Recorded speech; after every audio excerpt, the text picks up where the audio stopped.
जो मेरा ये छोटा लड़का है, बड़ा लड़का ऑस्ट्रेलिया में रहता है और बड़ी लड़की भी है, वो यहाँ गवर्नमेंट जॉब करती है। और ये 7 जून को आए थे यहाँ 5 दिन के लिए, थोड़ा काम था सोशल, और वो आए थे इधर। और 12 तारीख को फिर वो 5 दिन रुके हमारे साथ। ईश्वर ने 5 दिन के लिए भेजा। और फिर वो प्लेन में उनका रिटर्न टिकट वो लेके आए थे।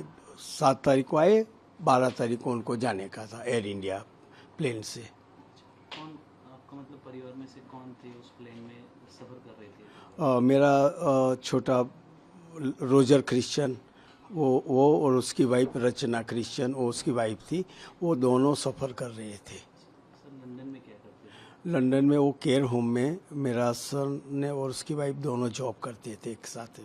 सर यहाँ पर आए, पर मदर फादर को अपने बच्चों से लगाव होता है, आपके बच्चे भी हाँ, सेटल लाइफ जी। हाँ।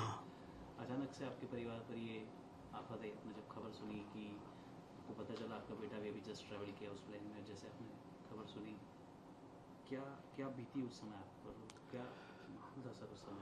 सर वो तो हम बता ही नहीं सकते कि जैसा हमने सुना, मेरे भांजे ने बताया कि भाई वो प्लेन क्रैश हो गया है, तभी हमने टीवी चालू करो। हम टीवी ज़्यादा देखते नहीं हैं, तो फिर टीवी चालू किया। टीवी में ये हादसा का सब हम पिक्चर्स देखा। फिर उसमें थोड़े 5-10 मिनट में ही जो स्क्रीन पे मेरा लड़के का और उनका नाम मैंने देखा कि ये लोग इतने थे अंदर, ऐसा सुना। वहाँ तक तो पता ही नहीं था कि प्लेन में कौन बचे, क्या हुआ, कुछ हुआ, लेकिन एक बड़ा हादसा हो गया है। तो ऐसा करके फिर हम तो सब रोने लगे सब। और फिर हमारे रिश्तेदार भी हमारे नज़दीक रहते, वो आ गए तुरंत। फिर हम सिविल गए सर। सर सिविल गए तो मतलब आपको उस समय पता चल गया था कि अब आपके जो प्रिय स्वजन है वो नहीं रहे इसलिए? नहीं था सर, नहीं थे सर। सब हमने देखा वहाँ जाके, तो सब पेशेंट को ला रहे थे स्ट्रेचर पे। तो दूसरी मंजिल, तीसरी मंजिल, चौथी मंजिल, हम सब वार्ड में हमने जाके देखा कि कहीं हमारा बच्चा हो। क्योंकि ला रहे थे, वो पता नहीं कौन ला रहे थे। वो फिर ऐसा सुना कि भाई वो तो जो इंजर्ड हुए थे उनको ला रहे थे। तो फिर हमने मन में विचार भी आया कि देखो कुछ हमारे बच्चे को कुछ छोटा मोटा लग गया होता तो भी चलेगा, लेकिन गॉड को हम वही मन में प्रेयर करते थे कि हमारा बच जाए ऐसा। तो वहाँ तक तो हम सर करीबन ये 2-3 घंटा बैठे रहे हॉस्पिटल में, और सब समाचार देखते हैं, सब रिश्तेदार भी आ गए। लेकिन 5 बजे हमको पता चला। लेकिन मेरे रिश्तेदारों को तो थोड़ा पता ही था ही, लेकिन हमको बता नहीं रहे थे रिश्तेदार कि जो प्लेन में थे एक भी नहीं बचा है। क्या बीती उस समय जब आपको ये, आप बोल रहे 5 बजे के आसपास समाचार मिला कि अब आपके बेटे और बहू उस दुनिया में नहीं रहे, प्लेन क्रैश हादसे का शिकार हो गए, वो क्या उस पल को याद करके क्या कि कितना भावुक पल था, कितना दुखद पल था आपके लिए? हाँ वो सर बहुत दुखद था। मन में बहुत विचार आते हैं कि क्या कैसे हो गया, कैसे क्यों हादसा हुआ, कि किसकी भूल है, क्या है। वो तो ठीक है, लेकिन हमारे बच्चे तो चले गए, तो फिर हमारा जीवन कैसे जाएगा? हम भी अभी बुढ़े हैं, कैसा जाएगा? वो मन में बहुत विचार आते हैं। अभी उसने जीवन देखा भी नहीं है, अभी उसकी उम्र 37 ईयर थी, 37 ईयर। तो वो जाके मैं बहुत हम दुखी। और मेरा सबसे 3 बच्चे हैं, उसमें सबसे प्यारा बच्चा मेरा था वो। हर माता पिता को लगा होता है हाँ, मेरे उस जवानी के दिनों में। हाँ तो लगता है आपको कि 1 साल बाद भी आपके जो सवाल है इस हादसे से जुड़े हुए, उनका जवाब सही से मिल पाया आप लोगों को, फैमिलीज को? सरकार तरफ से, ओवरऑल सर प्रशासन से नहीं सर, कुछ प्रशासन से कुछ नहीं मिला है। प्रशासन ने तो सब पेपर में भी आता है, मीडिया में भी आते हैं कि भाई सरकार ये पैसा देगी, टाटा वो देगी। सर क्या करने का पैसे को? सर पैसे से कोई ये नहीं है। हमारा दुख दर्द पैसे से नहीं हो, ये होगा सर। सर ओवरऑल जो जांच की प्रक्रिया है, प्रगति है, उससे आप सेटिस्फाइड है? नहीं है सर। अभी तक देखो, सरकार ने बोला था कि भाई हम 1 साल में रिपोर्ट, 1 साल के पहले रिपोर्ट दे देंगे। अभी तो 4 दिन ही सर बाकी है, और रिपोर्ट में तो सब मीडिया में पढ़ते हैं कि वो पायलट की भूल थी, वो भूल थी। लेकिन जो भी है वो डेटा मिलना चाहिए, सरकार को देना चाहिए। हम बोलते हमारे परिवार को डेटा देना चाहिए। अच्छा, ये आपकी डिमांड से? हाँ, हमारी डिमांड है सर। क्योंकि ये जो ऐसा करेगा तो सर देखो, मैं इंडियन हूँ सर। मुझे भी गर्व है कि मेरा देश का प्लेन है, एयर इंडिया मेरा देश का। मुझे गर्व है कि हमको गर्व होता है। लेकिन सर मैं परदेश मेरे सन के पास जाके आया, मैं नहीं बैठा। ऐसा मैं नहीं हूँ सर, मैं नहीं हूँ। और सब लोग यही सोचते हैं कि भाई एयर इंडिया में फ़्लाइट नहीं करना है। ऐसा सोच मैं कभी, मैं जिंदा रहूँगा तब तक नहीं बैठूँगा। अच्छा, बड़ा लॉस है आपका फैमिली का, जिसकी भरपाई तो हो नहीं सकती है। परिवार को किस तरीके से इस हादसा ने बदल के रख दिया सर? कितना असर पड़ा? हाँ, बहुत असर पड़ा सर। हमारी जो रिटायरमेंट लाइफ है, मैं भी जॉब करता, मेरी मिसेस भी जॉब करती थी। ये रिटायर लाइफ है, ये सर रिटायर लाइफ हम ऐसा बोलते कि देखो, मेरे 3 बच्चे सब अच्छी जॉब करते थे, हम भी रिटायर है, हमारा भी पेंशन आता है, हम भी अच्छी तरह से जी। अब सर एक दिन भी ऐसा नहीं है कि हम रोए, हम रोए नहीं हैं। और हमारे बच्चों को याद नहीं किया कि अब जीवन कैसे जाएगा। हम वही सोच रहे कि जीवन कैसे जाएगा हमारा। बिल्कुल सर, काफ़ी हाँ। दुखद ये घटना है। इस पूरा देश भी याद कर रहा है इस घटना को, 1 साल होने जा रहा है। सबसे ज़्यादा किस बात का दर्द अभी तक आपको महसूस होता है? ये कौन सी चीज़ है जो अभी भी खटक रही है हादसे को? सर पहले बच्चे तो सब बच्चे अपने सब प्यारे ही होते हैं। जितने 2, 4, 5, 6 वो बच्चे प्यारे होते हैं। लेकिन सर उसके साथ मेरा बहुत लगाव था, बहुत लगाव। मैंने आज जो हमारा कविराज साहब ने पढ़ा है, आज जो हमारा मैगजीन आता है, उसमें भी लिखा है कि वो छोटी से छोटी बात मुझे शेयर करता था, फैमिली के बीच किसी को भी नहीं। छोटी से छोटी बात मुझे शेयर करता है, और इतना लगाव मेरा था, मैं बता ही नहीं सकता हूँ। इतना लगाव था उसके साथ, वो नहीं मैं भूल पाता हूँ सर। कि वो मेरे साथ नहीं है, वो मेरे बात नहीं करेगा, कौन बात करेगा मुझे। सर, आपको लगता है कि इस दुर्घटना से सबक लेकर विमान के अंदर जो पर्याप्त सुधार करने चाहिए एविएशन सेक्टर को, वो हुए हैं? हाँ सर, वो तो होना ही चाहिए ना। लगता है आपको हुआ है कुछ उसके बाद? मतलब देखो मैंने अपने पेपर और मीडिया से पढ़ते हैं कि भाई वो बेंगलोर में ये हो गया एयर इंडिया का, वो ये सब पढ़ते हैं सर। वो तो देखो सर, आप मीडिया वाले हो, आप ही सोच सकते हो कि क्या हुआ है। सरकार और संबंधित एजेंसियां हैं, जो वादे किए गए थे, जो प्रॉमिसेस किए गए थे, और अभी भी 1 साल होने का आया है, तो आपकी जो न्याय के लिए जो लड़ाई लड़ रहे हैं वो कहाँ तक पहुँची है, उस पर क्या कहेंगे?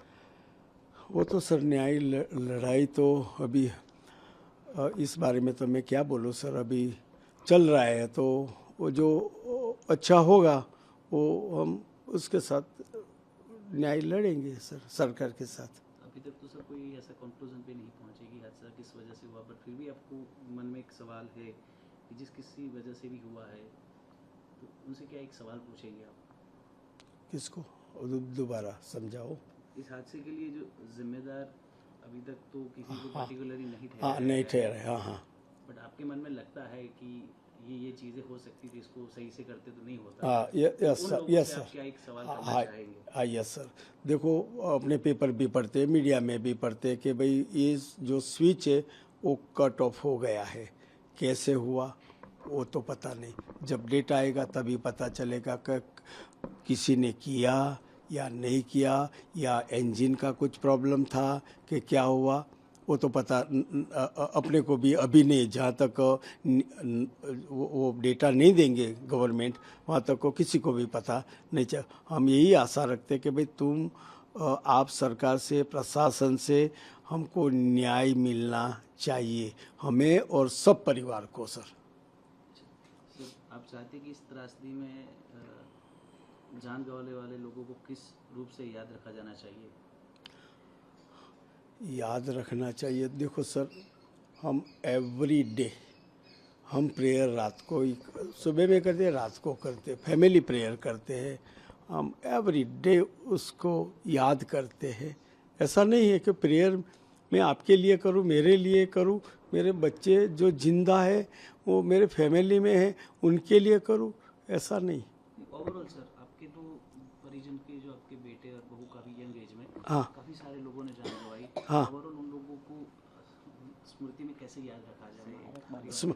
देखो, हम तो वही सोच रहे कि सर गवर्नमेंट ने पहले जो मीडिया से हमने सुना था कि जो जगह थी वहाँ हम गार्डन बनाएंगे ने, जो बनाएंगे, स्मारक बनाएंगे, वो ऐसा हमने कॉरपोरेशन ने बोला, मीडिया में सुना था, पेपर में पढ़ा था, ये बोला नहीं बोला।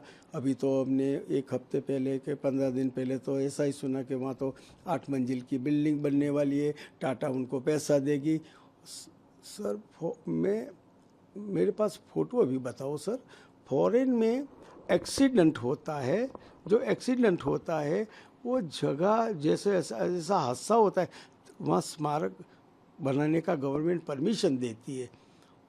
तो ये हमारी मांग है सर कि जो जगह है वो रिजर्व रखे और ये इस वहाँ स्मारक बनना चाहिए सर।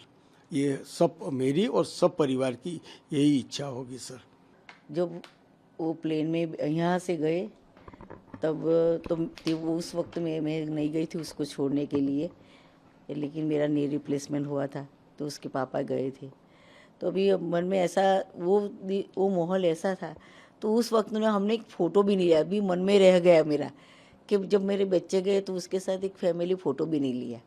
हर वक्त लेते थे, बस उस समय ही नहीं लिया कि उसकी जब याद है, बस उसने पापा ने जब वो वहाँ जाते थे जो लाइन में खड़े थे तो एक ही फ़ोटो खींचा था, दूर से खींचा था, वो ही याद रह गई हमारी।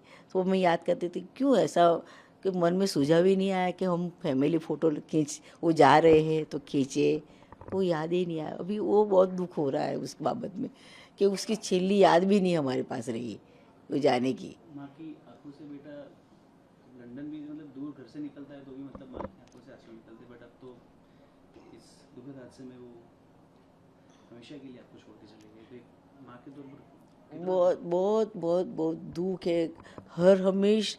हर एक एक क्षण हम घर में कोई भी बाबत हो तो उसको रोजर को याद नहीं किया होगा, ऐसा नहीं हुआ। खाने के समय में भी उसको वो अच्छा लगता था, उसको उसकी जो कपड़े थे उसको वो कलर उस पर बहुत अच्छा लगता था। खाने की चीज़ों में हर एक बाबत उसको हमेशा हम याद करते रहते। अब जब लंदन जाता था तो भी वहाँ से भले हमारे से दूर रहता था लेकिन फ़ोन पे हमारी बात वो होती रहती थी कि क्या कर रहे हो, आपकी तबीयत कैसी है, आते सब पूछते रहते थे। हम हमें से दोनों के साथ बात करते रहते। हमारे से 2-3 साल तक नहीं आए थे, वहाँ ही लंदन थे, तो हम फ़ोन पे हमारे साथ बात करते रहते थे। जिस दिन मैम आपने सुना, आपने बोला नी रिप्लेसमेंट हुआ था, आप नहीं जा पाए थे बच्चे को छोड़ने के लिए, जैसे सर ने बताया प्लेन क्रैश का सुना, वहाँ गए, जब आपको पता चला कि आपके बेटे और बहू दोनों नहीं रहे हैं, क्या बीती आप पर? कितना भारी दिन था आपके लिए? कितना वो तो मैं क्या बयान बताऊँ कि वो दुख इतना था भारी कि अब क्या करेंगे। वो हमारा बेटा और बहू चले गए, उसके बिना हम क्या करेंगे ना। पहले तो ऐसा ही मन में सोचा था कि ईश्वर को प्रेयर के, प्रभु हमारे बच्चों को बचा लेना। हमें ऐसे प्रेयर करते थे वो बच जाए तो अच्छा, भले थोड़ा पैर में लगी हो, हाथ पे चोट लगी हो, गमे त्या लगी, लेकिन हमको मिलना चाहिए। इससे हम हॉस्पिटल में सभी जगह पे ढूंढा, वहाँ लाए थे सबको, सब पेशेंट को लाते थे, बोले कि भाई अभी शांति रखो, सबको लेके आते हैं, उसको साइड में बिठाया है, लेकिन वहाँ सब जगह लेकिन नहीं मिला। 5 बजे पता चला कि वो जो प्लेन हादसे में जो लोग बैठे थे अंदर एक भी नहीं बचे। ऐसा 5 बजे हमको पता चला। बाद में मेरे हस्बैंड को डीएनए टेस्ट के लिए बुलाया। तब क्या करें, अब हम ऐसा कि ईश्वर आपने ऐसा क्यों किया हमारे साथ। लेकिन हम प्रभु को क्या कहते हैं, कुछ नहीं बोल सकते ईश्वर को कि तो ईश्वर ने किया कि क्यों किया ऐसा, कि बोला कि ईश्वर ने बोला कि मैंने दिया था और मैंने ले लिया। हम कुछ नहीं बोल सकते परमेश्वर को। माँ बेटे की आखिरी बातचीत क्या होगी, आखिरी के शब्द थे वो, आखिरी लम्हा? बस मेरे को भी याद है कि जब यहाँ से गए तो मेरे को गले से मिला कि मम्मी आपका ध्यान रखना, वो एक्सरसाइज करना सब, क्योंकि मेरे की एक्सरसाइज जो न्यू रिप्लेसमेंट थी चलती थी, वो आया था तो मम्मी अच्छी तरह से अपना ध्यान रखना का, एक्सरसाइज करना। और आप 2026 में पापा और दोनों आप आने का है, ऐसा हमको बोल के गया कि आप चौकस आए, 2-3 महीने की छुट्टी लेके आना, मैं आपको सब घुमाऊँगा। वहाँ लंदन में बहुत सारे देखने के लायक जो है जगह, मैं आपको सब घुमा, ऐसा हमने वो बोला था, मेरे साथ ऐसी बात की थी कि आप दोनों का आना है।